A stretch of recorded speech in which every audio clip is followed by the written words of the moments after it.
नमस्कार, आप देख रहे हैं डीडी न्यूज। मैं हूं आंचल गुलाटी गुंबर और न्यूज एट 10 में आप सभी का स्वागत है। तो आगे बढ़ने से पहले एक नजर डालते हैं सीधा सुर्खियों पर। प्रधानमंत्री नरेंद्र मोदी आज श्रीनगर में विकसित भारत विकसित जम्मू कश्मीर कार्यक्रम में लेंगे भाग। कृषि अर्थव्यवस्था को प्रोत्साहन देने के लिए लगभग 5,000 करोड़ रुपए के कार्यक्रम राष्ट्र को करेंगे समर्पित।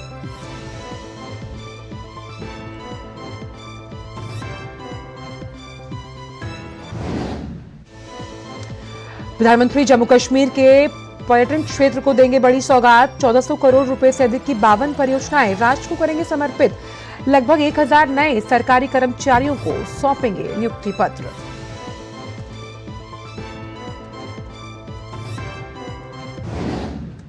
नई दिल्ली के केंद्रीय संस्कृत विश्वविद्यालय का पहला दीक्षांत समारोह आज। राष्ट्रपति द्रौपदी मुर्मू छात्रों को प्रदान करेंगी डिग्री। स्नातक के 3,000 से अधिक छात्र छात्राओं को किया जाएगा सम्मानित।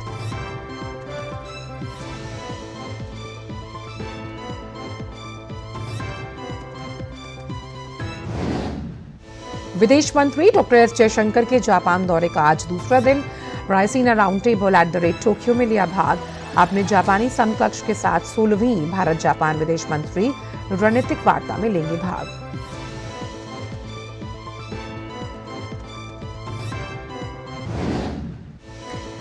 यमन के हूती विद्रोहियों ने मिसाइल हमला कर एक बार फिर मालवाहक जहाज को बनाया निशाना। हमले में अमेरिकी नाविक दल के 3 सदस्यों की मौत, 6 अन्य घायल।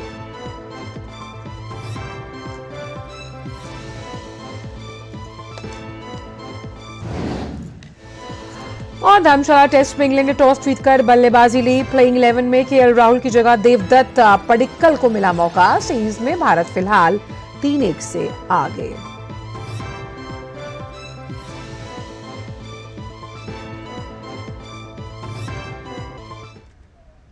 और आइए अब जानते हैं इन सभी खबरों को विस्तार के साथ। प्रधानमंत्री नरेंद्र मोदी आज जम्मू कश्मीर के दौरे पर रहेंगे। प्रधानमंत्री विकसित भारत विकसित जम्मू कश्मीर कार्यक्रम में भाग लेंगे।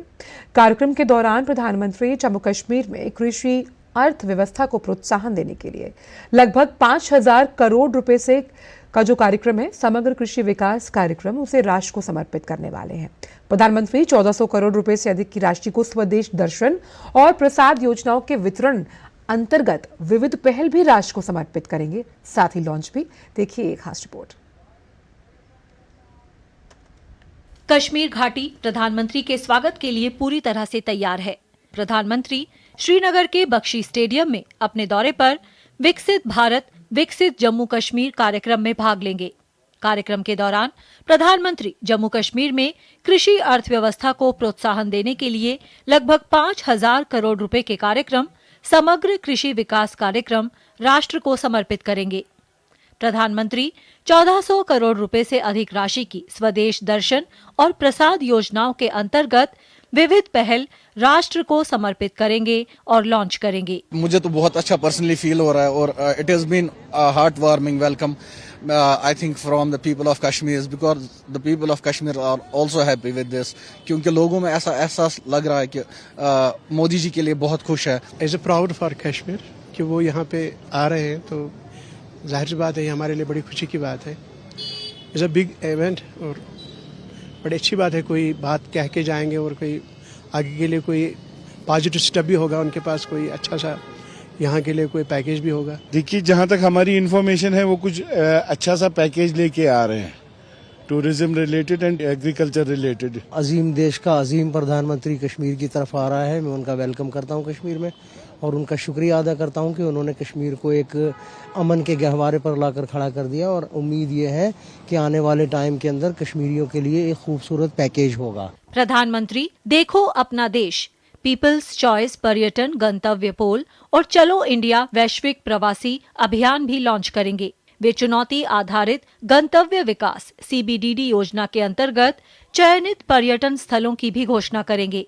इसके अलावा प्रधानमंत्री जम्मू कश्मीर के लगभग 1,000 नए सरकारी कर्मचारियों को नियुक्ति आदेशों का वितरण करेंगे और विभिन्न सरकारी योजनाओं के लाभार्थियों के साथ बातचीत भी करेंगे, जिनमें उपलब्धि प्राप्त महिलाएं, लखपति दीदियां, किसान उद्यमी आदि शामिल हैं। ऑनरेबल पीएम ने हमेशा हैंडीक्राफ्ट्स को प्रमोट किया है।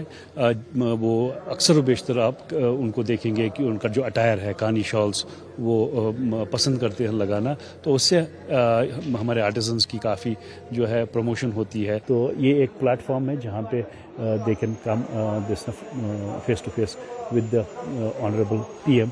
तो एक उनके लिए ये काफ़ी बड़ी बात है। जम्मू कश्मीर की कृषि अर्थव्यवस्था को पूर्ण रूप से बढ़ावा देने के लिए प्रधानमंत्री समग्र कृषि विकास कार्यक्रम HADP राष्ट्र को समर्पित करेंगे। HADP एक एकीकृत कार्यक्रम है जिसमें जम्मू और कश्मीर में कृषि अर्थव्यवस्था के 3 प्रमुख क्षेत्र अर्थात बागवानी, कृषि और पशुधन पालन में गतिविधियों के पूर्ण परिदृश्य को सम्मिलित किया गया है। होलिस्टिक एग्रीकल्चर डेवलपमेंट प्रोग्राम एक 5,015 करोड़ रुपए का प्रोग्राम है जो 5 सालों में करना है, हमने कंप्लीट करना है। वो हम यहाँ पर दर्शाने की कोशिश कर रहे हैं। उससे हम एक्सपेक्टेशंस ये हैं कि वो इम्प्लीमेंटेशन ग्राउंड पे पूरी तरह से हो जाएंगे। हमारे फार्मर्स उसमें लगे हुए हैं, तो इंसेंटिवाइजेशन भी हो रही है। बहुत सारे नए नए प्रोजेक्ट्स हमने उस पर ला रहे हैं जो फार्मर्स की बेनिफिट में है। पीएम मोदी लगभग 43 परियोजनाओं का शुभारंभ भी करेंगे जो देश में तीर्थ यात्रा और पर्यटक स्थलों की एक विस्तृत श्रृंखला को विकसित करेंगे। कार्यक्रम के दौरान प्रधानमंत्री चुनौती आधारित गंतव्य विकास योजना के तहत चयनित 42 पर्यटन स्थलों की घोषणा करेंगे। प्रधानमंत्री देखो अपना देश पीपल्स चॉइस 2024 के रूप में पर्यटन पर देश की नब्ज पहचानने की प्रथम राष्ट्रव्यापी पहल का शुभारंभ करेंगे। प्रधानमंत्री भारतीय प्रवासियों को अतुलनीय भारत के राजदूत बनने और भारत में पर्यटन को प्रोत्साहन देने के उद्देश्य से चलो इंडिया वैश्विक प्रवासी अभियान का शुभारंभ करेंगे। सभी को उम्मीदें हैं कि प्रधानमंत्री किस तरह से एक नई विकास की परंपरा जो उन्होंने शुरू की है, एक नया कनेक्ट जो यहाँ की जनता के साथ उन्होंने कायम किया है, उसको और विस्तार देते हैं और किस तरह से एक नई दिशा, एक नई सोच के साथ सबका विश्वास और सबका विकास की दिशा में जम्मू कश्मीर भी देश के साथ आगे बढ़ता है। कैमरामैन मनमोहन के साथ रमा त्यागी, DD न्यूज, श्रीनगर। और अपनी जम्मू कश्मीर की यात्रा के दौरान प्रधानमंत्री नरेंद्र मोदी पर्यटन क्षेत्र से जुड़ी कई परियोजनाओं की सौगात देंगे, जिसमें हजरत बल तीर्थ का एकीकृत विकास परियोजना जो है वो भी इसमें शामिल है। देखते हैं इससे जुड़ी ये खास रिपोर्ट। प्रधानमंत्री नरेंद्र मोदी जम्मू कश्मीर का दौरा करेंगे। वह स्वदेश दर्शन और प्रसाद योजना के अंतर्गत पर्यटन क्षेत्र से संबंधित कई परियोजनाओं का शुभारंभ भी करेंगे। इसमें हजरत बल तीर्थ का एकीकृत विकास परियोजना भी शामिल है। हजरत बल तीर्थ पर तीर्थ यात्रियों और पर्यटकों को होगा विश्व स्तरीय सुविधाओं का लाभ। हजरत बल तीर्थ का एकीकृत विकास परियोजना के जरिए तीर्थ स्थल का होगा पुनरुद्धार। लगभग 35 करोड़ की इस योजना में पर्यटन बढ़ाने, सीधे तौर पर रोजगार सृजन करने, स्थानीय कला और संस्कृति, हस्तशिल्प और व्यंजनों को बढ़ावा देना, धार्मिक स्थल में विश्व स्तरीय बुनियादी ढांचे का विकास करना, तीर्थ स्थल की 4 दीवारी के निर्माण सहित पूरे क्षेत्र का स्थल विकास, बहुस्तरीय कार पार्किंग, सार्वजनिक सुविधा ब्लॉक और तीर्थ स्थल के प्रवेश द्वार का निर्माण, हजरत बल तीर्थ परिसर की प्रकाश व्यवस्था, तीर्थ स्थल के आसपास घाटों और देवरी पथों का सुधार, सूफी व्याख्या केंद्र का निर्माण, पर्यटक सुविधा केंद्र का निर्माण शामिल है। इस परियोजना ने हजरत बल तीर्थ पर आने वाले तीर्थ यात्रियों और पर्यटकों के लिए विश्व स्तरीय बुनियादी ढांचे और सुविधाओं के निर्माण पर ध्यान केंद्रित करते हुए एकीकृत विकास को बढ़ावा दिया है। Bureau report, DD news. और फिलहाल वक्त हो चला है एक छोटी सी ब्रेक का। आप देखते रहिए DD न्यूज। साल, बरस और सदी नहीं, एक युग गुजर जाएगा।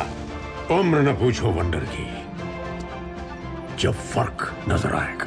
वंडर सीमेंट, फर्क नजर आएगा। मैंने अपना NPS अकाउंट ऑनलाइन ओपन कर दिया था। सीरियस सेविंग स्टार्ट की after I landed my first job eight 23। अपने कॉर्पोरेट में बस अपना NPS नंबर दिया एंड इन्वेस्टिंग चालू। थोड़े ही दिन पहले मेरा जॉब बदल गया। मैं मुंबई से राजकोट आ गई, लेकिन मेरा NPS account same. I just transferred the same account to my new company. NPS किसी भी जगह से ऑपरेट हो सकता है जहां मैं अपने बेहतर कल को सुनिश्चित करने के लिए NPS जरूरी है। यार लड्डू हम यहाँ बैठे बैठे पैसे बना सकते हैं।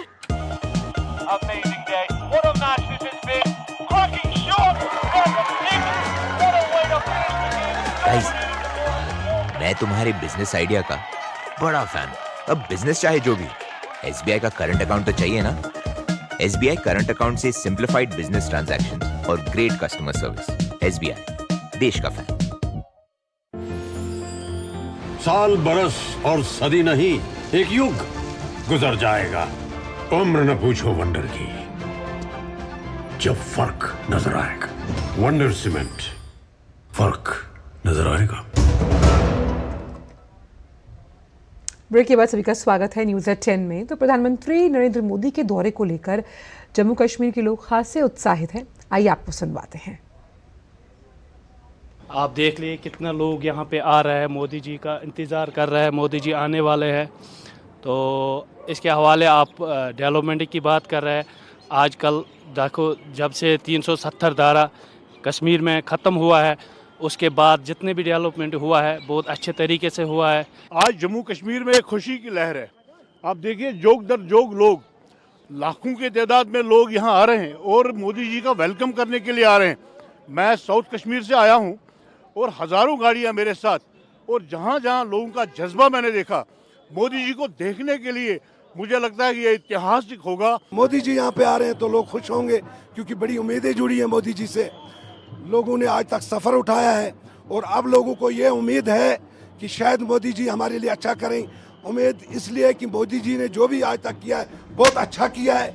आगे भी हमें ये उम्मीद रहेगी कि जिस तरीके से मोदी जी हमें आज तक अपनी हुकूमत में उन्होंने देखा है, इंशाल्लाह आगे भी वो हमें इसी तरीके से देखेंगे।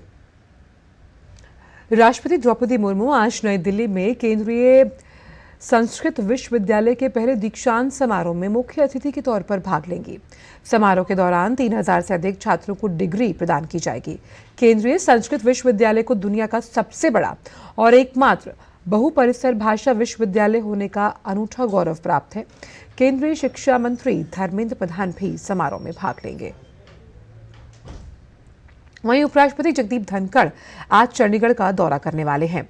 अपनी एक दिवसीय यात्रा के दौरान उपराष्ट्रपति धनखड़ पंजाब यूनिवर्सिटी के 71वें वार्षिक दीक्षांत समारोह में मुख्य अतिथि भी होंगे। 22 सेवानिवृत्त अखिल भारतीय सेवा अधिकारियों ने उपराष्ट्रपति जगदीप धनखड़ को पत्र लिखकर कांग्रेस पार्टी से राज्यसभा के नव निर्वाचित सदस्य सैयद नसीर हुसैन को शपथ न दिलाने की गुहार लगाई है। राज्यसभा चुनावों में कांग्रेस प्रत्याशी सैयद नसीर हुसैन पर आरोप है कि उनकी जीत के बाद उनके समर्थकों ने पाकिस्तान के समर्थन में नारे लगाए थे। अधिकारियों की मांग है कि जब तक इस मामले की जांच पूरी ना हो जाए तब तक सैयद नसीर हुसैन को शपथ ना दिलाई जाए। आपको बता दें कि इस मामले में अब तक 3 लोगों की गिरफ्तारी की जा चुकी है।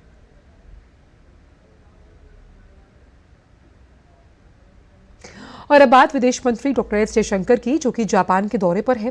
विदेश मंत्री ने आज रायसीना राउंड टेबल @ टोक्यो में भाग लिया। सम्मेलन में विदेश मंत्री एस जयशंकर ने भारत में तेजी से हो रहे विकास की प्रशंसा करते हुए कहा कि आज देश में हर रोज 28 किलोमीटर के हाईवे बन रहे हैं। हर साल 8 नए हवाई अड्डे भी बनाए जा रहे हैं। I think it's important that Japan today appreciates the pace of change in India. This is a country today which is building 28 kilometers of highway every day, which is creating 8 new airports every year, which is establishing 1.5 to 2 metros every year, which has for the last 10 years built 2 new colleges every day, and which has doubled its technical and medical institutions and output.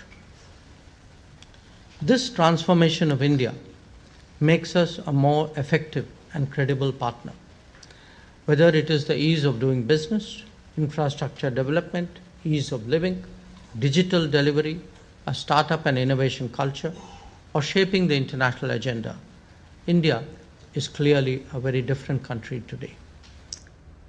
विदेश मंत्री ने कहा कि भारत आज अपने पूर्व और पश्चिम दोनों ओर प्रमुख गलियारों पर काम कर रहा है।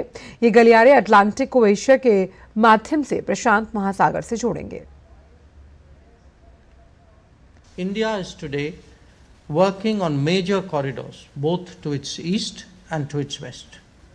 They include, on the west, the IMEC initiative through the Arabian Peninsula and the International North-South Transport Corridor.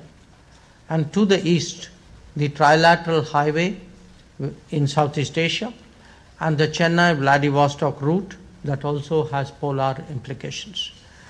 Now bear in mind, if these corridors, when they are completed, essentially would connect the Atlantic to the Pacific through Asia. Our two nations have converging views about the need for transparent and collaborative connectivity.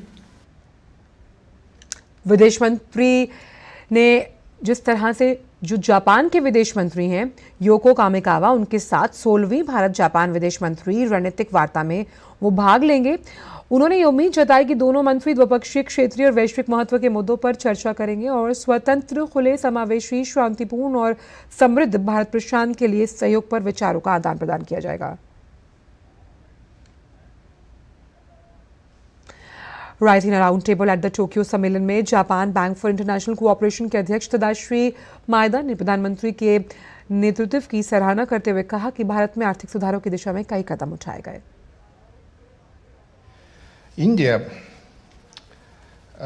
starting of Prime Minister Modi's and his administration's efforts, in 2016, enactment of the bankruptcy law, in 2017, abolishment of very cumbersome the indirect taxation system and introduction of GST, and 2020, the simplification of the labor law. Rail और सूचना प्रौद्योगिकी मंत्री अश्विनी वैष्णव आज नई दिल्ली में राज्यों के लिए नीति प्लेटफॉर्म की शुरुआत करेंगे। नीति आयोग का ये प्लेटफॉर्म नीति और सुशासन के लिए डिजिटल सार्वजनिक अवसंरचना के रूप में तैयार किया गया। इस पर विभिन्न क्षेत्रों से संबंधित जानकारी उपलब्ध होगी। इस प्लेटफॉर्म की शुरुआत से पहले अश्विनी वैष्णव नीति आयोग में विकसित भारत रणनीति कक्ष का भी शुभारंभ करेंगे। विकसित भारत रणनीति कक्ष व्यक्तिगत रूप से निर्णय लेने की प्रक्रिया को प्रभावी बनाने के लिए समृद्ध जानकारी और ज्ञान उपलब्ध करवाएगा। नीति आयोग ने कहा कि राज्यों के लिए नीति प्लेटफॉर्म संदर्भ, अनुकूल और कार्रवाई योग्य ज्ञान के साथ सरकारी अधिकारियों के लिए शासन के डिजिटल रूपांतरण को सुगम बनाएगा। इससे उनके निर्णय लेने की प्रक्रिया में भी सुधार होगा।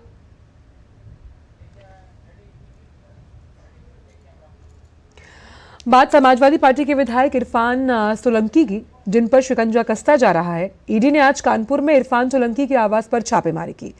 ईडी ने इरफान सोलंकी के भाई रिजवान सोलंकी के आवास पर भी छापा मारा। इरफान सोलंकी और रिजवान सोलंकी अभी जेल में बंद हैं। विधायक पर जमीन कब्जा करने के इरादे से आगजनी का आरोप है। विधायक इरफान के खिलाफ अब तक 17 केस दर्ज किए गए हैं। उन पर आचार संहिता उल्लंघन का भी मामला दर्ज है। इस केस में पुलिस की ओर से चार्जशीट और गवाह पेश किए जा चुके हैं। इस पर अब फैसला आने की तैयारी है।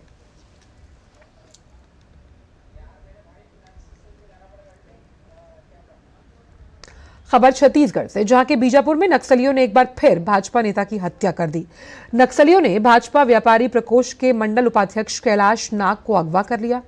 इसके बाद कुल्हाड़ी से वार कर उनकी जान ले ली। मामला जांगला थाना क्षेत्र के कोटा मेट्टा का है। पुलिस की ओर से बताया गया कि थाने से करीब 12 किलोमीटर दूर भुर्री पानी में वन विभाग की ओर से तालाब निर्माण का कार्य करवाया जा रहा था। इस दौरान शाम करीब 4:30 से 5 बजे के बीच कुछ लोग पहुंचे और निर्माण कार्य में लगी जेसीबी में आग लगा दी और नाग की हत्या कर दी। नक्सलियों ने हत्या के बाद कैलाश नाग के मृतक शरीर को भूरी पानी और कोकमेंटा के बीच फेंका और वहां से भाग निकले। फिलहाल पुलिस मामले की जांच कर रही है। नक्सली लगातार प्रदेश में भाजपा नेताओं को निशाना बना रहे हैं। बीते 5 दिनों में बीजापुर में भाजपा नेता की हत्या की ये दूसरी वारदात है। बस्तर में 1 साल के अंदर 10 बीजेपी नेताओं की हत्या हुई है।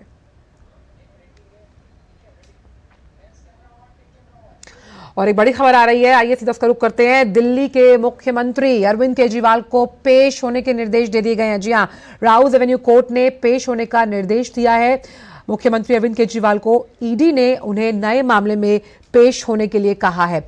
लगातार कई समन ईडी द्वारा जारी किए जा चुके हैं, जिनमें हर बार जो समन का सम्मान है वो मुख्यमंत्री द्वारा नहीं किया गया। तो हमने लगातार देखा कि वो कई बार जब समन भेजे गए ईडी द्वारा, उन्होंने साफ तौर पर ईडी के समक्ष पेश ना होने के लिए कई बहानेबाजी की। लेकिन अब राउज एवेन्यू कोर्ट ने 16 मार्च को पेशी के लिए समन जारी कर दिया है। और राउज एवेन्यू कोर्ट ने जिस तरह से ये समन जारी किया है, ये इस बात की तस्दीक करता है कि किस तरह से जो तमाम मामले, जो कई ऐसे नेता हैं आप पार्टी से जुड़े हुए, उन पर लगातार चल रहे हैं, जिसमें हम बात कर रहे हैं उप मुख्यमंत्री मनीष सिसोदिया की बात की जाए, संजय सिंह की भी अगर हम बात करें, ऐसे में राउज एवेन्यू कोर्ट में पेश होने का जो निर्देश है वो दिया गया है। 16 तारीख को ये जो समन है, अब उसका कितना सम्मान करते हैं अरविंद केजरीवाल, इस पर सबकी नजर रहेंगी। लगातार उनसे कई बार समन के दौरान ईडी ने पेश होने के लिए कहा, लेकिन लगातार वो कई राजनीतिक हवाले देते हुए कहते रहे कि वो इसमें शामिल नहीं हुए। इस पर ज्यादा बातचीत के लिए हमारे साथ विकास सारथी फोन लाइन पर जुड़ गए हैं। विकास, राउज एवेन्यू कोर्ट ने अब 16 मार्च को पेशी का समन दिया है मुख्यमंत्री अरविंद केजरीवाल को, क्या इस बार भी वो सम्मान करेंगे इस समन का? आजकल देखिए, दूसरा मौका है जब कोर्ट ने, राउज एवेन्यू कोर्ट ने मुख्यमंत्री अरविंद केजरीवाल को पेश होने को कहा है। आप याद करें कि इससे पहले जब ईडी ने समन भेजे थे तो 7 समन के बावजूद अरविंद केजरीवाल पेश नहीं हो रहे थे, और तब ईडी ने जो याचिका थी वो राउज एवेन्यू कोर्ट में मूव की थी कि कोर्ट निर्देश दे, क्योंकि वो लगातार इसकी अनदेखी कर रहे थे। इसके बाद 8 समन कुल आ चुके हैं उनको, लेकिन 8 समन के बावजूद भी वो पेश नहीं हुए। अब ईडी ने एक और नया मामला दर्ज किया है, नई शिकायत है, उसी मामले में एक और नई शिकायत है, और उसमें भी ईडी ने उनको समन किया था, लेकिन वो नहीं आए। और कल आंचल ईडी ने ये जो अपनी एप्लीकेशन थी, नई एप्लीकेशन थी, ये वही राउज एवेन्यू कोर्ट में मूव की थी। उस पर कोर्ट ने आज औपचारिक तौर पर एक निर्देश दिया है कि क्योंकि 16 मार्च को पहले से ही उनको एक पेश होने का आदेश पहले से ही है राउज एवेन्यू कोर्ट से, तो इस नए मामले में भी 16 मार्च को उनकी पेशी होनी है। जहां तक आप कह रही हैं कि सम्मान करेंगे या नहीं करेंगे, इस बार उनको सम्मान करना पड़ेगा, क्योंकि एजेंसी पर आरोप लगाना और पेश ना होना अलग बात है। लेकिन अगर एक कॉम्पिटेंट कोर्ट आपको किसी तरह का नोटिस भेजता है, समन भेजता है, तब आप उसको अनदेखा नहीं कर सकते, क्योंकि उसके फिर जो भी नतीजे हैं वो आपको भुगतने पड़ सकते हैं। तो मान के चलिए कि 16 मार्च को तो अरविंद केजरीवाल पेश होंगे ही। और लगातार हमने देखा कि 8 समन उनको जारी किए गए विकास, और जिन पर उन्होंने कई बार ना नुकुर किया और वो ना ही सामने पेश हुए ईडी के। ये जो पूरा मामला है ये नई आबकारी नीति से जुड़ा हुआ है, और उन्होंने हमेशा से ये आरोप लगाया कि ये राजनीतिक द्वेष के कारण उन पर कार्रवाई की जा रही है। आजकल उनके स्टैंड की बात की जाए तो वो 2 बातें वो बोलते हैं। पहला, उनका हमेशा ये कहना रहा है कि नीति जो बनाई गई उसमें उनकी कोई बहुत बड़ी भूमिका नहीं है। जो भी नीति बनाई उसके लिए उन्होंने मनीष सिसोदिया को अधिकृत किया हुआ था, मनीष सिसोदिया ने निर्णय लिए, ये एक तो स्टैंड है उनका। दूसरा, वो लगातार ये बात कहते रहे हैं कि ईडी उनको गिरफ्तार करना चाहती है। हालांकि ईडी ने अभी तक औपचारिक तौर से अरविंद केजरीवाल का नाम आरोपियों में नहीं डाला है।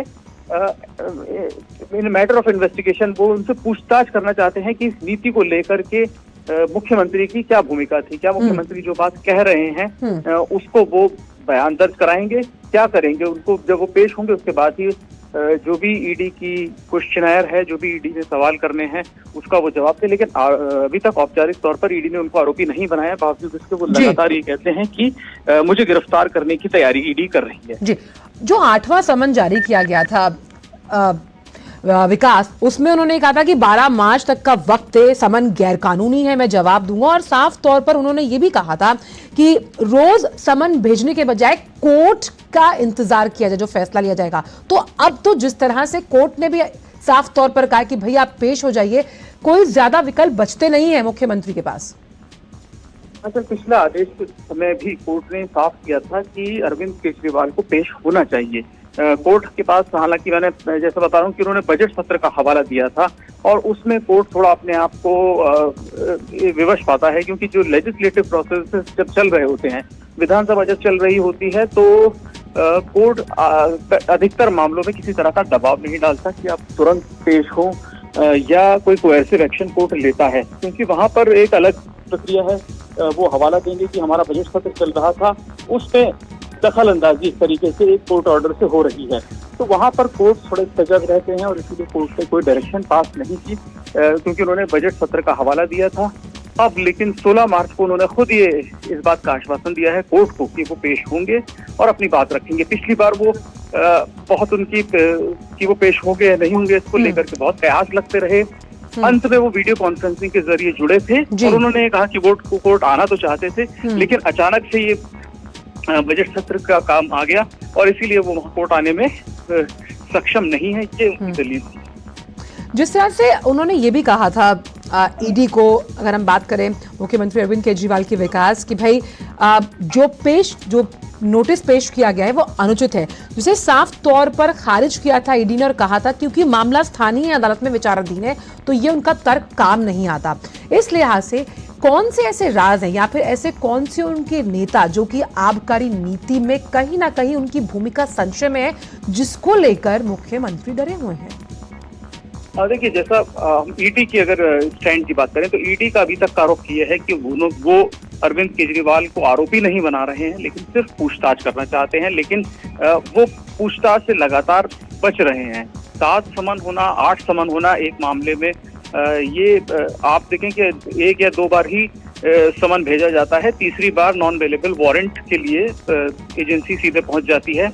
अगर अन्य मामले में किसी से कोई पूछताछ करनी हो, चाहे व्यक्ति आरोपी हो या एक क्रूशियल विटनेस हो, लेकिन यहाँ पर जैसा मैंने कहा कि बजट सत्र का जो हवाला दिया है उसके चलते कोर्ट भी विवश है कि कोर्ट किसी तरह का कोई बहुत कोएर्सिव एक्शन नहीं ले सकता था। लेकिन टिप्पणी कोर्ट ने पिछली बार भी जरूर की थी कि जो वकील उनकी तरफ से पेश हुए थे उनको कोर्ट ने कहा था कि आपके क्लाइंट जो है वो समन की जो लगातार अनदेखी कर रहे हैं ये गैर कानूनी है और उनको एजेंसी को सहयोग करना चाहिए। बात फिर वही आई आंचल की बजट सत्र का हवाला देकर के कहा गया कि 16 मार्च को या 16 मार्च के बाद वो बिल्कुल पेश होंगे, इसीलिए कोर्ट ने 16 मार्च उन्हीं की जो तारीख दी गई थी उसको रिकॉर्ड कराया कि 16 मार्च को अगली बार वो जरूर पेश होंगे। तारीख पर तारीख दी गई है अब, लेकिन हम उम्मीद करते हैं कि जल्द ही इस पर फैसला आएगा। बहुत बहुत शुक्रिया विकास इन तमाम जानकारियों को हम तक साझा करने के लिए। तो अरविंद केजरीवाल जो कि दिल्ली के मुख्यमंत्री हैं, ईडी की अर्जी पर राउज एवेन्यू कोर्ट ने उन्हें समन भेजा है और 16 मार्च को पेश होने के लिए कहा है। वक्त फिलहाल एक छोटे से ब्रेक का, आप देखते रहिए DT न्यूज। साल, बरस और सदी नहीं, एक युग गुजर जाएगा, उम्र न पूछो वंडर की, जब फर्क नजर आएगा। वंडर सीमेंट, फर्क नजर आएगा। हेलो बेटा। मिस्टर विकास के साथ कौन है? बस बेटा थोड़ी देर और। वो मिस्टर विकास की फाइल आप पॉलिसी बाजार। मैम, आपका हेल्थ इंश्योरेंस क्लेम अप्रूव हो गया है, अब आप सर को घर ले जा सकती हैं। क्लेम के टाइम पे हमेशा आपकी हेल्प को तैयार। पॉलिसी बाजार, 1 करोड़ का हेल्थ इंश्योरेंस सिर्फ 390 रुपए महीने से शुरू। कोविड ने हम लोगों को work from home and flexibility दोनों सिखा दी। Handling my job responsibilities and अपना घर। एनपीएस भी इसी तरह फ्लेक्सिबल है। इन्वेस्टमेंट ऐप के थ्रू अपना अकाउंट इजीली ओपन किया और अब उसी ऐप के थ्रू अपना अकाउंट फुल्ली ऑपरेट कर रहा हूँ। कोई रिस्ट्रिक्शन नहीं है, किसी भी समय लॉग इन कर सकता हूँ और अपने इन्वेस्टमेंट की अमाउंट चेंज भी कर सकता हूँ। जितना पॉसिबल होता है उतना अपने इनकम से बचाता हूँ और अपने एनपीएस अकाउंट में इन्वेस्ट करता हूँ। अपने बेहतर कल को सुनिश्चित करने के लिए एनपीएस जरूरी है। यारो, शादी तो मैं प्रीति से ही करूंगा। कॉलेज टॉप करके अच्छी सी नौकरी लूंगा, झट से प्रीति को प्रपोज कर दूंगा और फैमिली हॉलिडे स्पेन में। वाह यार, मैं तेरी प्लानिंग का बड़ा फैन। तू आज ही SBI में अपना सेविंग्स अकाउंट ओपन कर ले और अपने स्पेन हॉलिडे की सेविंग शुरू कर दे। SBI सेविंग्स अकाउंट के साथ पाइए सेफ, सिक्योर, कन्वीनियंट बैंकिंग और ग्रेट कस्टमर सर्विस। SBI, देश का फैन। मुथूट फाइनेंस, भारत का नंबर 1 सबसे भरोसेमंद financial services brand. Gold loan के लिए अभी कॉल करें 1-800-313-1212। साल, बरस और सदी नहीं, एक युग गुजर जाएगा, उम्र न पूछो वंडर की, जब फर्क नजर आएगा। वंडर सीमेंट, फर्क नजर आएगा। ब्रेक के बाद सभी का स्वागत। रुक करते हैं कुछ अन्य खबरों का। भारतीय नौसेना ने अदन खाड़ी में ड्रोन हमले के शिकार लाइबेरिया के झंडे वाले कंटेनर जहाज की मदद की। लाइबेरिया के कंटेनर पोत MSC स्काई 2 की मदद के लिए INS कोलकाता पहुंचा। MSC स्काई 2 पर ड्रोन हमला किया गया था, जिसकी वजह से लगी आग की सूचना जहाज मालिक ने INS कोलकाता को दी। INS कोलकाता ने घटनास्थल पर पहुंचकर जहाज से 13 भारतीय नागरिकों सहित कुल 23 कर्मियों को सुरक्षित बाहर निकाला। और अब बात कर्नाटक सरकार की, जिसने एक अजीबोगरीब फैसला लिया है। कर्नाटक सरकार ने राज्य के सभी स्कूलों को निर्देश दिया कि वे परीक्षा के दौरान छात्रों को केवल क्वेश्चन पेपर ही दें और आंसर शीट्स छात्रों को खुद लाने के लिए कहा जाए। ये निर्देश विशेष रूप से कक्षा 5, 8 और 9 के लिए है। इसके अलावा आंसर शीट का मूल्यांकन ब्लॉक स्तर पर कराने का भी फैसला लिया गया। भाजपा ने कर्नाटक सरकार के फैसले की आलोचना की। भाजपा सांसद तेजस्वी सूर्य ने कहा कि कर्नाटक को दिवालियापन की ओर धकेलने वाली कांग्रेस सरकार अब छात्रों को अपनी उत्तर पुस्तिकाएं लाने के लिए मजबूर कर रही है। ये सरकार पद पर बने रहने की गरिमा हो चुकी है।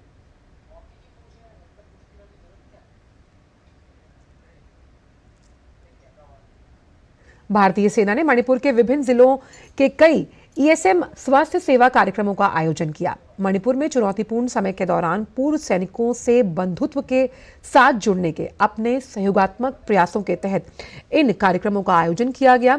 एक स्वास्थ्य शिविर 26 फरवरी 2024 को बिष्णुपुर जिले में, 28 फरवरी 2024 को सेनापति जिले में और 4 मार्च 2024 को चूड़ा चांदपुर जिले में आयोजित किया गया।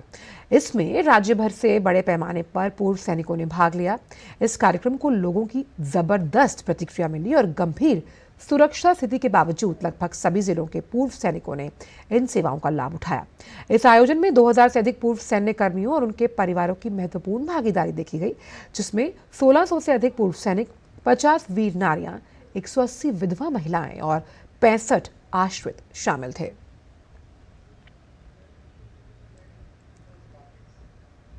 और अब बात प्रधानमंत्री गरीब कल्याण अन्न योजना की, जो गरीबों के लिए वरदान साबित हुई। योजना के तहत लाभार्थियों को निःशुल्क खाद्यान्न उपलब्ध किया जा रहा है। गरीबों के हितों को ध्यान में रखते हुए सरकार ने योजना को अगले 5 साल तक बढ़ाने का ऐलान किया, जिसकी वजह से 80 करोड़ से अधिक लाभार्थियों को कवर किया जाएगा। देखिए रिपोर्ट।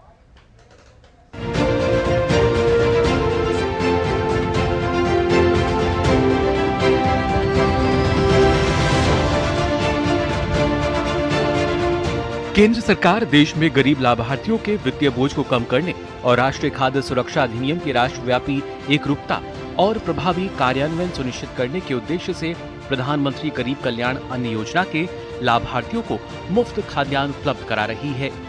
कोविड-19 के दौरान मोदी सरकार की तरफ से प्रधानमंत्री गरीब कल्याण योजना के तहत 1.70 लाख करोड़ रुपए के राहत पैकेज की घोषणा की गई थी, जिसका उद्देश्य था किसी को भी, खासतौर से गरीब परिवारों को किसी भी तरह की समस्या ना हो। इसी दौरान पीएम गरीब कल्याण अन्न योजना की शुरुआत की गई, जिसके तहत देश की लगभग 2/3 आबादी को कवर किया गया।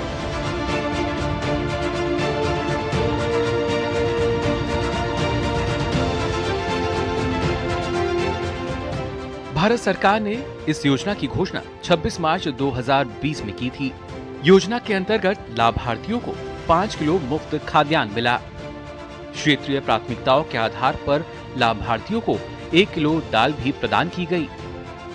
इस योजना का पहला चरण अप्रैल से जून 2020 तक का रहा। वहीं योजना का दूसरा चरण जुलाई से नवंबर 2020 तक चालू रहा, जबकि योजना का तीसरा चरण मई से जून 2021 तक चला और योजना का चौथा चरण जुलाई से नवंबर 2021 के बीच में रहा। महत्वपूर्ण योजना का 5वां चरण दिसंबर 2021 से मार्च 2022 तक चला, जबकि योजना का छठा चरण अप्रैल से सितंबर 2022 तक चला। 6 चरणों में करीब 1118 LMD खाद्यान्न आवंटित हुआ। इस दौरान कुल खर्च लगभग 3.91 लाख करोड़ रुपए रहा। योजना के तहत करीब 80 करोड़ लाभार्थियों को कवर किया गया। योजना के अंतर्गत 1 जनवरी 2023 से लक्षित सार्वजनिक वितरण प्रणाली के माध्यम से मुफ्त खाद्यान्न वितरित किया गया। साथ ही भारत सरकार द्वारा NFS से लाभार्थियों को मुफ्त खाद्यान्न उपलब्ध कराने की अतिरिक्त लागत वहन की जा रही है। 31 दिसंबर 2023 को समाप्त हुई योजना का वार्षिक बजट 2 लाख करोड़ रुपए रहा। प्रधानमंत्री गरीब कल्याण अन्न योजना का 2024 में विस्तार किया गया। 2024 में योजना के विस्तार की हुई घोषणा। 2024 से 5 साल के लिए 81.35 करोड़ लाभार्थियों को मिलेगा मुफ्त खाद्यान्न। सरकार अगले 5 साल में योजना पर 11.80 लाख करोड़ रुपए का खर्च करेगी। गौरतलब है कि अंत्योदय अन्न योजना और प्राथमिकता वाले परिवार वर्ग के सभी पात्र लाभार्थियों को one nation one ration card से योजना का लाभ मिल रहा है। मेहनत मजदूरी कर अपने परिवार का पालन पोषण करने वाले परिवारों के लिए प्रधानमंत्री गरीब कल्याण अन्न योजना वरदान साबित हो रही है। देश में करीब 25 करोड़ लोग गरीबी की रेखा से बाहर आए हैं। ऐसे में सरकार की गरीब कल्याण अन्न योजना से लोगों को अनाज खरीदने की दिक्कतों से भी मुक्ति मिली है। Bureau report, DD news. और अब बात डिजिटल ग्रोथ की। मोदी सरकार में बीते 10 सालों में देश की डिजिटल ग्रोथ काफी ज्यादा हुई। डिजिटल अभियान के चलते देश के गांव भी अब डिजिटल भारत का हिस्सा बनने लगे हैं। इसके चलते स्वास्थ्य, शिक्षा और न्यायिक सेवा से जुड़े सरकार के काम डिजिटल रूप से होने लगे। वहीं जनता ने भी डिजिटल इंडिया अभियान का साथ दिया और डिजिटल मोड से ट्रांजैक्शन में विश्वास जताया। देखिए रिपोर्ट।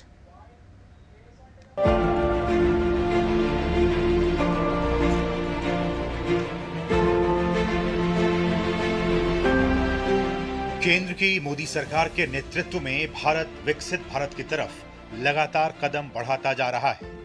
डिजिटल इंडिया अभियान ने इस कदम को और भी मजबूती प्रदान करने का काम किया है।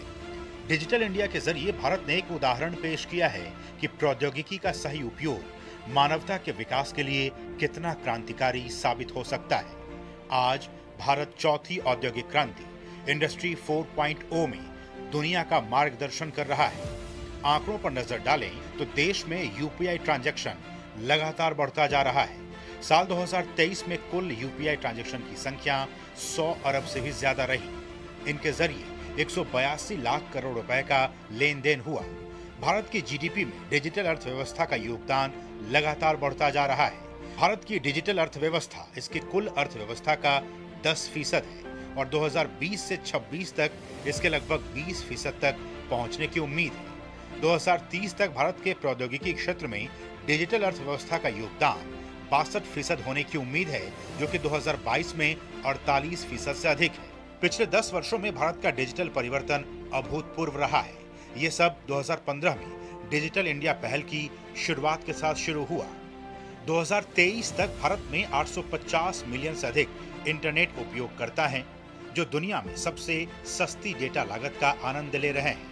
भारत ने शासन व्यवस्था को बदलने, इसे अधिक कुशल, समावेशी, तेज और पारदर्शी बनाने के लिए प्रौद्योगिकी का लाभ उठाया है। भारत का विशिष्ट डिजिटल पहचान मंच 1.3 अरब से भी अधिक लोगों को कवर कर रहा है। भारत वित्तीय समावेशन में क्रांति लाने के लिए जैम त्रिमूर्ति यानी जनधन, बैंक खाते, आधार और मोबाइल की शक्ति का उपयोग किया है। सरकारी सहायता के प्रत्यक्ष लाभ हस्तांतरण से लीकेज बंद हुआ है और इससे अगस्त 2023 तक $33 बिलियन की बचत हुई है। कोविन पोर्टल ने भारत के कोविड टीकाकरण अभियान का समर्थन किया। गतिशक्ति प्लेटफॉर्म हो या फिर ऑनलाइन सार्वजनिक खरीद मंच गवर्नमेंट ई मार्केट प्लेस, इस प्रक्रिया में पारदर्शिता और ईमानदारी लेकर आया है। डिजिटल कॉमर्स के लिए ओपन नेटवर्क ई कॉमर्स का लोकतांत्रिकरण हो रहा है। पूरी तरह से डिजिटलीकृत कराधान प्रणालियां पारदर्शिता और ई गवर्नेंस को बढ़ावा दे रही हैं। तो कुल मिलाकर कहा जा सकता है कि डिजिटल इंडिया अभियान ने भारत को डिजिटल रूप से सशक्त समाज और ज्ञान अर्थव्यवस्था के रूप में बदलने में एक अहम भूमिका निभाया है।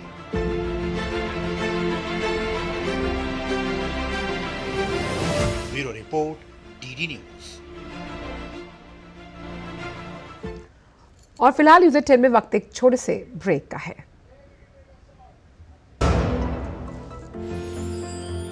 साल, बरस और सदी नहीं, एक युग गुजर जाएगा। उम्र न पूछो वंडर की, जब फर्क नजर आएगा। वंडर सीमेंट, फर्क नजर आएगा।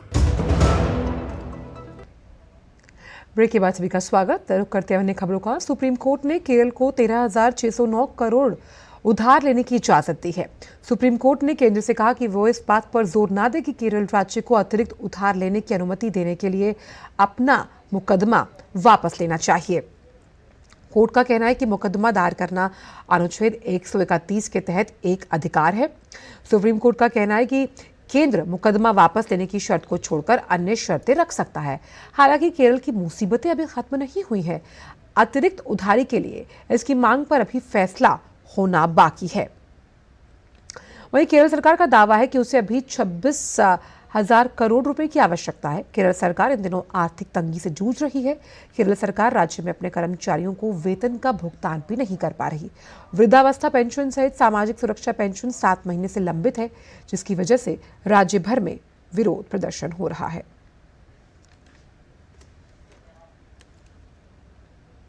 बात फाइलेरिया की। फाइलेरिया या हाथी पांव नामक बीमारी को जड़ से उखाड़ फेंकने के लिए भारत सरकार ने कमर कस रखी है। पूर्वी उत्तर प्रदेश के कई जिलों में फैली इस बीमारी से मुक्ति के लिए फाइलेरिया रोधी दवा खिलाई जा रही है। साथ ही लोगों को जागरूक भी किया जा रहा है। स्वास्थ्य के क्षेत्र में काम करने वाले कई संस्थान इस काम में अपना सहयोग दे रहे हैं। Centre for advocacy and research के कार्यकर्ताओं ने भी फाइलेरिया मुक्त भारत का संकल्प लिया। देखिए हमारे संवाददाता नवाजिश चौधरी की उन्नाव के बद्रका गांव से एक खास रिपोर्ट। हम अभी उत्तर प्रदेश के उन्नाव के बदरका गांव में हैं, जहां बहुत सारे लोग ऐसे हैं जो फाइलेरिया या हाथी पांव बीमारी से प्रभावित हैं। भारत सरकार ने इसको ख़त्म करने के लिए कैंपेन चला रखी है, जिसके तहत घर घर जाकर दवाई खिलाई जाती है लोगों को ये भी बताया जाता है कि इससे आप अपना बचाव कैसा कर सकते हैं। गांव को प्रेरित किया। ये फाइलेरिया बहुत असाध्य रोग है। इसका अपने गांव को फाइलेरिया मुक्त कराने के लिए माँ साहब उमुख साथ में सबको सहयोग किया। सबसे पहले सर्वप्रथम तो हम ही ने दवा खाई, फिर सबको पब्लिक, हमारी माँ साहब बहुत थी, आंगनबाड़ी थी, सब लोग के साथ में सबसे पहले दवा हमने खाई। फिर अपने गाँव की पब्लिक से जाके इनके साथ में सहयोग किया। हमने अपने भट्ठे बगल में गाँव में ईंट भट्ठा है, वहाँ कम से कम 25 लोगों को हमने दवा, 25 से 30 लोगों को दवा साथ में हमने खिलवाया। इन लोगों के साथ, आशा बहुओं के साथ में जाके सबको सहयोग किया कि हमारा गांव फाइलेरिया मुक्त हो।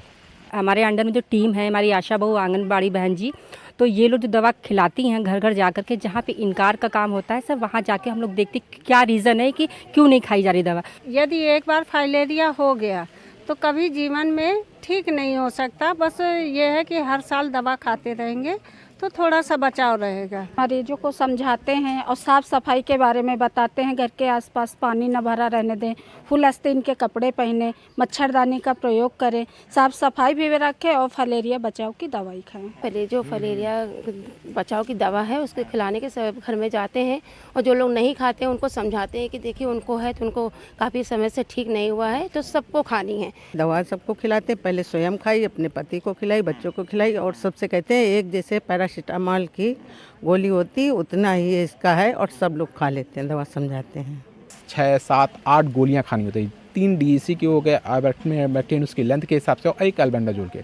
सरकार की योजना है इसको जड़ से उखाड़ फेंकने का उनका कार्यक्रम चल रहा है। जैसे आपने सुना, उन्नाव के इस बदरका गांव में बहुत सारे पेशेंट्स भी हैं और बहुत सारे केसेस इस तरह के हैं जो लोग दवा खाने से मना कर देते हैं, लेकिन यहाँ की टीम बहुत मेहनत कर रही है और लोगों को दवा खाने के लिए राज़ी कर रही है, उन्हें मना रही है और लोग दवा खा रहे हैं। और इन लोगों ने एक अभियान छेड़ दिया है और एक संकल्प तय कर लिया है कि हमें अपने गांव को, अपने एरिया को फाइलेरिया फ्री बनाना है। कैमरामैन आशुतोष के साथ नवाजिश चौधरी, DD न्यूज़, उन्नाव। और अब बात मौसम की। मौसम विभाग ने पश्चिमी हिमालय के कुछ हिस्सों और अरुणाचल प्रदेश के कुछ भागों में अगले 5 दिन तक वर्षा और हिमपात की संभावना जताई। जम्मू कश्मीर, लद्दाख, गिलगिट बाल्टिस्तान, मुजफ्फराबाद, हिमाचल प्रदेश और उत्तराखंड में अलग अलग स्थानों पर हल्की वर्षा और बर्फबारी हो सकती है। मौसम विभाग ने 10 मार्च की रात से पश्चिमी हिमालय क्षेत्र में विक्षोभ की संभावना व्यक्त की। इसके प्रभाव से 10 से 12 मार्च तक उत्तर भारत के कुछ हिस्सों में वर्षा हो सकती है। इस बीच राजधानी दिल्ली में ठंड जारी रहेगी। आज का अधिकतम 25 और न्यूनतम 9 डिग्री सेल्सियस रहने का संभावना है। तापमान की दिल्ली की वायु गुणवत्ता मध्यम श्रेणी में है। केंद्रीय प्रदूषण नियंत्रण बोर्ड के अनुसार आज सुबह 6 बजे तक वायु गुणवत्ता सूचकांक 138 रहा।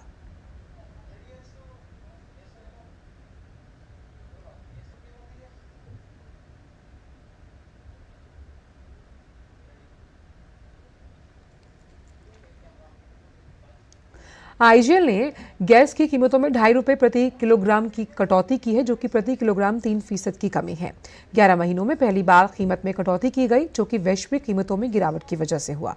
नई कीमतें आज से लागू हो रही हैं, जिसके बाद दिल्ली में सीएनजी ₹74.09 प्रति किलो मिलेगी, जो कटौती से पहले ₹76.58 थी। नोएडा, ग्रेटर नोएडा, गाजियाबाद में कीमत ₹78.70 प्रति किलोग्राम होगी, जो पहले ₹81.20 थी। आनंद आ गया भाई साहब, बहुत अच्छी चीज है ये, तो हमारे लिए बहुत लाभदायक चीज है भैया। हमारा तो इसी से जीवन चल रहा है, यही बच्चे पाल रही है हमारी।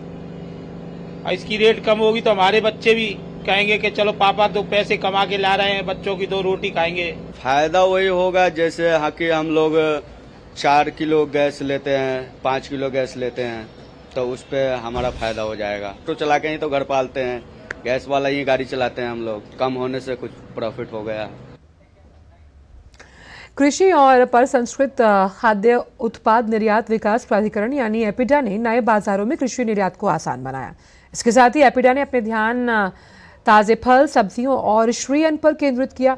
वाणिज्य और उद्योग मंत्रालय के एक बयान में ये सामने आया कि एपिडा ने दूरदर्शी रणनीति के तहत कुछ उत्पादों पर निर्भरता को कम करने और मूल्य श्रृंखला को आगे बढ़ाने के लिए ताजे फल, सब्जियों और प्रसंस्कृत खाद्य पदार्थ, पशु उत्पादों को प्राथमिकता दी। इसमें उन उत्पादों की निर्यात टोकरी का विस्तार करने की दिशा में एक महत्वपूर्ण बदलाव भी शामिल है। एपिडा ने अप्रैल से नवंबर 2023 के दौरान इराक, वियतनाम, सऊदी अरब और ब्रिटेन जैसे बड़े बाजारों में निर्यात को आसान बनाया। पिछले वर्ष की तुलना में इसमें अच्छी खासी वृद्धि देखने को मिली। इसमें इराक में 110%, वियतनाम में 46%, सऊदी अरब में 18%, ब्रिटेन में 47% की वृद्धि के साथ उल्लेखनीय निर्यात विस्तार प्रमुख बाजारों में भारतीय कृषि उत्पादों की बढ़ती वैश्विक मांग को दर्शाता है। वाणिज्य मंत्रालय के मुताबिक समावेशिता को बढ़ावा देने के लक्ष्य के हिस्से के रूप में एपिडा वैश्विक कार्यक्रमों में स्टार्टअप, महिला उद्यमी और किसान उत्पादक संगठनों की भागीदारी को सक्षम बनाकर उन्हें समर्थन दे रहा है। साथ ही एपिडा तुर्की, दक्षिण कोरिया, कीनिया, दक्षिण अफ्रीका, जापान जैसे उभरते हुए बाजारों के नए मेलों में भागीदारी की शुरुआत भी कर रहा है। इसका मकसद भारतीय निर्यातकों तक ज्यादा पहुंच को आसान बनाना है और सतत विकास के अवसरों को बढ़ावा देना।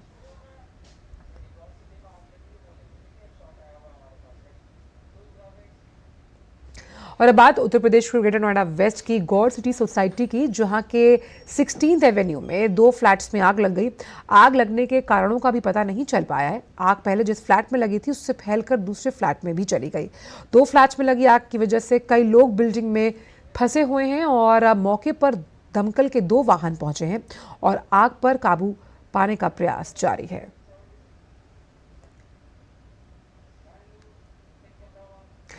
भारतीय अर्थव्यवस्था के शानदार प्रदर्शन को देखते हुए मौजूदा समय में वैश्विक स्तर पर जारी संकट के बावजूद दुनिया भर के अर्थशास्त्रियों और रेटिंग एजेंसी का रुख भारतीय अर्थव्यवस्था को लेकर आशाजनक बना हुआ है। रेटिंग एजेंसी क्रिसिल ने अनुमान जताते हुए कहा कि अगले वित्त वर्ष में भारत की विकास दर 6.8% रह सकती है। साथ ही क्रिसिल ने उम्मीद जताते हुए कहा कि वर्ष 2031 तक भारत उच्च मध्यम आय वाला देश बन जाएगा और देश की अर्थव्यवस्था भी दोगुनी होकर $7 ट्रिलियन की हो जाएगी। क्रिसिल ने अपनी इंडिया आउटलुक रिपोर्ट में कहा कि घरेलू संरचनात्मक सुधारों और चक्रीय स्थितियों के चलते भारतीय अर्थव्यवस्था की 2021 तक दुनिया की 3री सबसे बड़ी अर्थव्यवस्था बनने की संभावना बरकरार है। साथ ही इसमें सुधार देखने को मिल सकता है। क्रिसिल ने वित्त वर्ष 2030-31 तक भारतीय अर्थव्यवस्था का आकार 6.7 लाख करोड़ डॉलर तक पहुंचने की उम्मीद जताते हुए ये कहा कि उस समय तक देश के प्रति व्यक्ति की आय भी बढ़कर 4,500 अमेरिकी डॉलर तक पहुंचेगी और भारत उच्च मध्यम आय वाले देशों के समूह में शामिल हो जाएगा।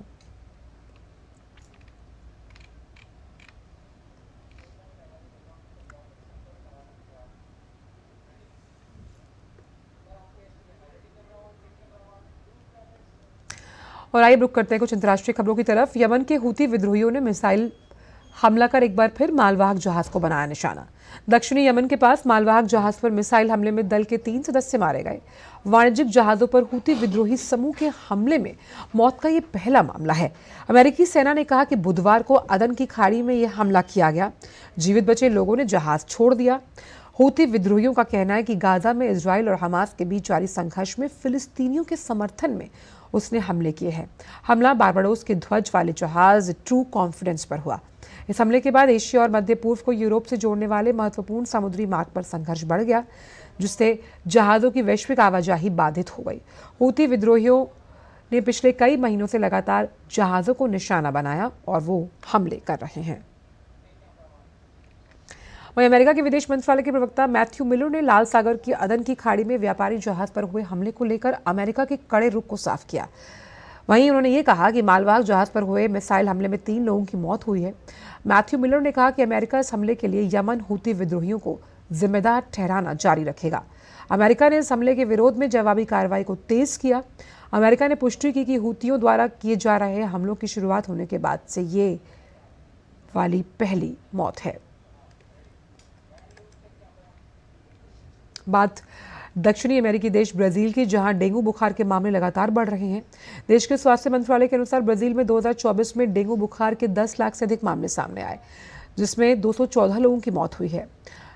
ब्राजील डेंगू से निपटने के लिए टीकाकरण अभियान चला रहा है। ब्राजील के संक्रामक रोग विशेषज्ञ रिनाटो कैफोरी ने कहा कि टीके की खुराक की सीमित उपलब्धता टीकाकरण अभियान को कमजोर कर सकती है। रूस और यूक्रेन के बीच युद्ध 2 साल से जारी है। युद्ध के बीच एक भारतीय नागरिक की मौत हुई। ऐसे में भारतीय नागरिक के पार्थिव शरीर को भारत लाने की कोशिश की जाएगी। भारतीय दूतावास के मुताबिक मिशन भारतीय नागरिक के पार्थिव शरीर को भारत भेजने की कोशिश करेगा।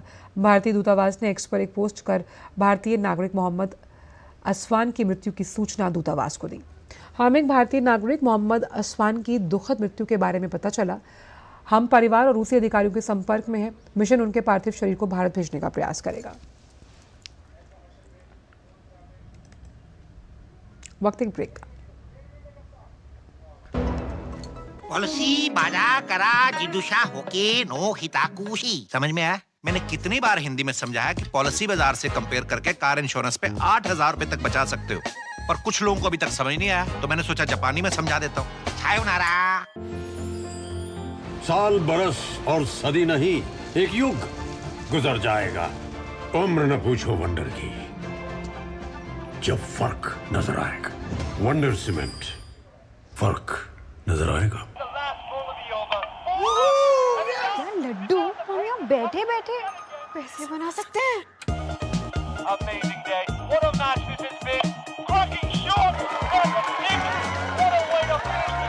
गाइस, मैं तुम्हारे बिजनेस आइडिया का बड़ा फैन हूं। अब बिजनेस चाहे जो भी, एसबीआई का करंट अकाउंट तो चाहिए ना। एसबीआई करंट अकाउंट से सिंप्लीफाइड बिजनेस ट्रांजैक्शंस और ग्रेट कस्टमर सर्विस। एसबीआई, देश का फैन। ब्रेक के बाद सभी का स्वागत। और बात क्रिकेट की। भारत और इंग्लैंड के बीच खेली जा रही टेस्ट सीरीज का 5वां और आखिरी टेस्ट आज से धर्मशाला में खेला जा रहा है। इंग्लैंड ने टॉस जीतकर पहले बल्लेबाजी करने का फैसला किया। ताज़ा जानकारी मिलने तक इंग्लैंड ने बिना किसी नुकसान के 47 रन बना लिए। टीम इंडिया इस सीरीज में 3-1 से आगे है। ऐसे में आत्मविश्वास से भरी हुई टीम इंडिया आज के मैच में मजबूत इरादे के साथ मैदान पर उतरेगी। भारतीय प्लेइंग 11 में केएल राहुल की जगह देवदत्त पडिक्कल को मिली है जगह। वहीं भारत के दिग्गज अनुभवी स्पिनर आर अश्विन धर्मशाला में अपना 100वां टेस्ट खेलने उतरेंगे। अश्विन 100 टेस्ट खेलने वाले 14वें भारतीय क्रिकेटर, दूसरे भारतीय स्पिनर हैं। धर्मशाला के मैदान पर अब तक सिर्फ एक ही टेस्ट खेला गया। 2017 में खेले गए उस टेस्ट में भारत ने ऑस्ट्रेलिया को मात दी थी। भारत के पहले blade runner, solo sky diver और Kargil war hero major DP Singh ने बुधवार को नई दिल्ली स्थित राष्ट्रीय वॉर मेमोरियल में अपने शहीद साथियों को श्रद्धांजलि अर्पित की। उन्होंने अपने साथी शहीद कैप्टन विक्रम बत्रा सहित देश के नाम पर अपना जीवन न्यौछावर करने वाले शहीदों को अपनी श्रद्धांजलि दी। करगिल युद्ध में अपना एक पैर गंवाने वाले मेजर डीपी सिंह के नाम कई उपलब्धियां दर्ज हैं। डीपी सिंह अब तक 26 हाफ मैराथन दौड़ चुके हैं। इतना ही नहीं, इनके नाम एशिया के पहले सोलो स्काई डाइवर का रिकॉर्ड भी दर्ज है। मुझे गर्व महसूस होता है कि मैं कैप्टन विक्रम बत्रा परमवीर चक्रा का कोर्समेट हूँ। हमने इकट्ठे ट्रेनिंग करी है इंडियन मिलिट्री अकेडमी देहरादून में और इकट्ठे भारतीय सेना में कमीशनों के अफसर बने हैं। बहुत कम लोग ऐसे होते हैं जो देश के लिए जान देकर उस मकाम तक पहुंच सकते हैं जहां तक कैप्टन बत्रा पहुंच सके। युद्ध क्षेत्र में सबसे जो हाईएस्ट अवार्ड है परमवीर चक्र, वो उनको मिला। और आज विक्रम तो हमारे बीच में नहीं है, लेकिन उसका भाई विशाल जो जुड़वा भाई है और उनके परिवारगण, उन सबके साथ हम जुड़े हुए हैं। ये एक जो भाइयों का रिश्ता है, आई थिंक कि ये इनकम्पेरेबल है। ये किसी भी जगह पे आपको इसका एग्जाम्पल नहीं मिल सकता जो फौज के कोर्समेट्स के भाइयों का रिश्ता होता है। और फिलहाल न्यूज़ 18 में इतना ही। दीजिए इजाजत, नमस्कार।